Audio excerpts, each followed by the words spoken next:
Astro उत्सव पर आपका स्वागत है। दोस्तों 2025 की शुरुआत बहुत जल्द होने वाली है और इसकी शुरुआत के साथ ही साथ कई सारे त्योहार भी पड़ने लगेंगे और हमेशा की तरह इस साल भी यानी कि 2025 में कई सारे ग्रहण भी पड़ेंगे। जी हाँ, ज्योतिष शास्त्र में सूर्य एवं चंद्र ग्रहण का विशेष महत्व है। इस दौरान शुभ कार्यों और पूजा पाठ करने की मनाही होती है। लापरवाही करने या बरतने से शारीरिक और मानसिक सेहत पर प्रतिकूल प्रभाव भी पड़ता है। साल 2025 में भी 4 ग्रहण देखने को मिलेंगे। इनमें से 2 सूर्य ग्रहण और 2 चंद्र ग्रहण होंगे। पहला चंद्र ग्रहण 14 मार्च 2025 को लगेगा। ये पूर्ण ग्रहण होगा। ये चंद्र ग्रहण होलिका दहन के दिन लगेगा, लेकिन भारत में दिखाई नहीं देने की वजह से इस चंद्र ग्रहण का भारत में कोई असर नहीं होगा। ये ग्रहण यूरोप, अमेरिका, अफ्रीका और पैसिफिक में दिखाई देगा। दूसरा चंद्र ग्रहण 7 सितंबर 2025 को लगेगा। ये चंद्र ग्रहण पितृपक्ष की शुरुआत में लगेगा और ये भारत में दिखाई देगा, जिससे इसका सूतक काल मान्य होगा। पहला सूर्य ग्रहण 29 मार्च 2025 को लगेगा। ये आंशिक सूर्य ग्रहण और रात को लगने के कारण भारत में नजर नहीं आएगा। पहला सूर्य ग्रहण यूरोप, रूस और अफ्रीका में नजर आएगा, तो वहीं दूसरा सूर्य ग्रहण 21 सितंबर 2025 को लगेगा। ये भी भारत में नजर नहीं आएगा।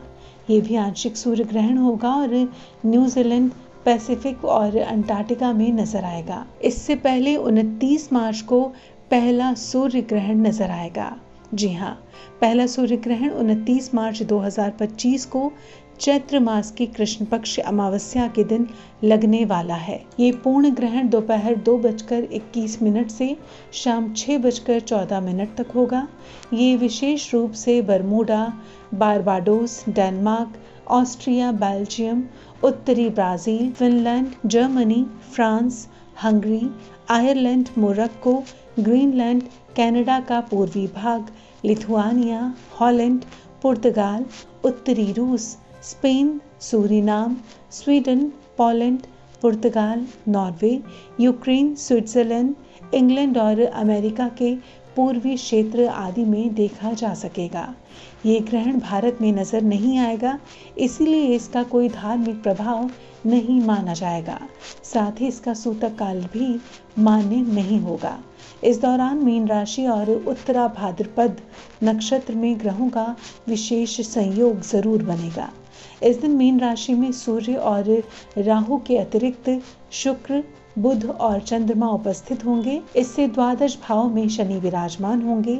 इससे तीसरे भाव में वृषभ राशि में बृहस्पति, चौथे भाव में मिथुन राशि में मंगल और सप्तम भाव में कन्या राशि में केतु स्थित होंगे। 5 ग्रहों का प्रभाव एक साथ होने के कारण इस ग्रहण का राशियों पर बहुत गहरा प्रभाव देखने को मिल सकता है। 21 सितंबर को जो दूसरा ग्रहण लगेगा ये रात में लगेगा, जो कि आश्विन मास के कृष्ण पक्ष अमावस्या के दिन रात को 10:59 से शुरू होकर 22 सितंबर की सुबह 3:23 तक प्रभावी होगा।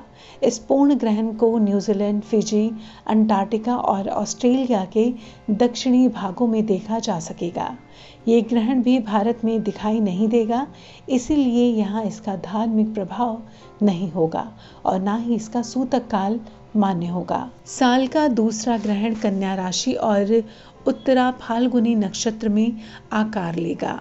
इस दौरान सूर्य, चंद्रमा और बुध के साथ कन्या राशि में स्थित होंगे और उन पर मीन राशि में बैठे शनिदेव की पूर्ण दृष्टि होगी।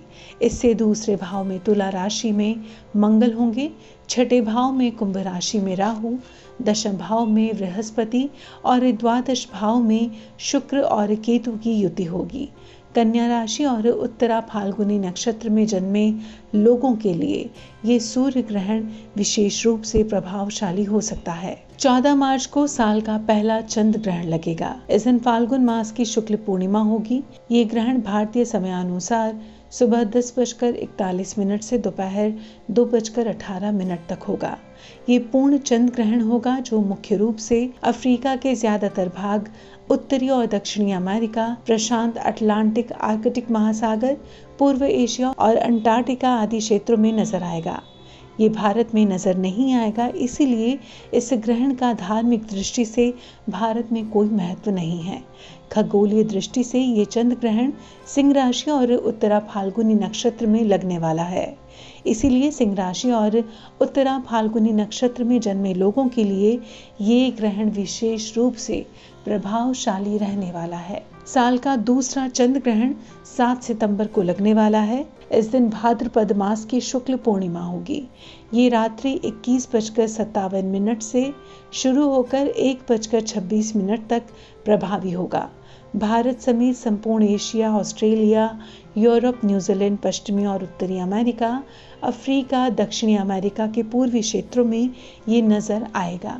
ये चंद्र ग्रहण भारत में भी आएगा, इसीलिए इसका सूतक काल मान्य होगा। इस ग्रहण का सूतक काल 7 सितंबर को दोपहर 12:57 से आरंभ होगा और ग्रहण की समाप्ति तक रहेगा।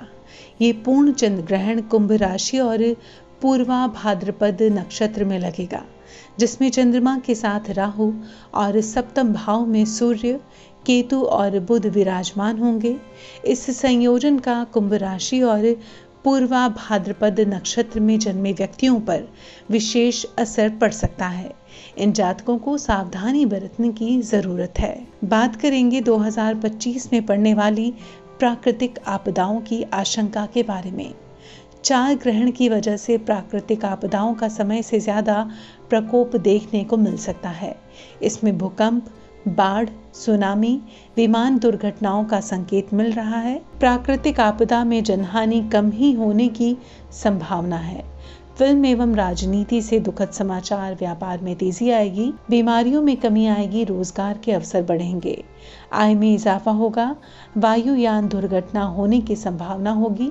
पूरे विश्व में राजनीतिक अस्थिरता यानी राजनीतिक माहौल उच्च होगा। राजनीतिक आरोप प्रत्यारोप ज्यादा होंगे, सत्ता संगठन में बदलाव होंगे।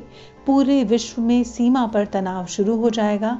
आंदोलन, हिंसा, धरना प्रदर्शन, हड़ताल, बैंक घोटाला, उपद्रव और आगजनी की स्थितियां बन सकती हैं। तो अभी हमने जाना कि साल 2025 में कब लगेगा सूर्य और कब लगेगा चंद्र ग्रहण। साथ ही हमने इसकी तिथि और समय भी जाना। आशा करते हैं सूर्य ग्रहण और चंद्र ग्रहण से जुड़ी ये विशेष जानकारी आपको पसंद आएगी और आपके काम भी आएगी। अगर ये जानकारी अच्छी लगी हो तो इस वीडियो को लाइक करें, शेयर करें, सब्सक्राइब करें एस्ट्रोत्सव को और देखते रहें एस्ट्रोत्सव। धन्यवाद।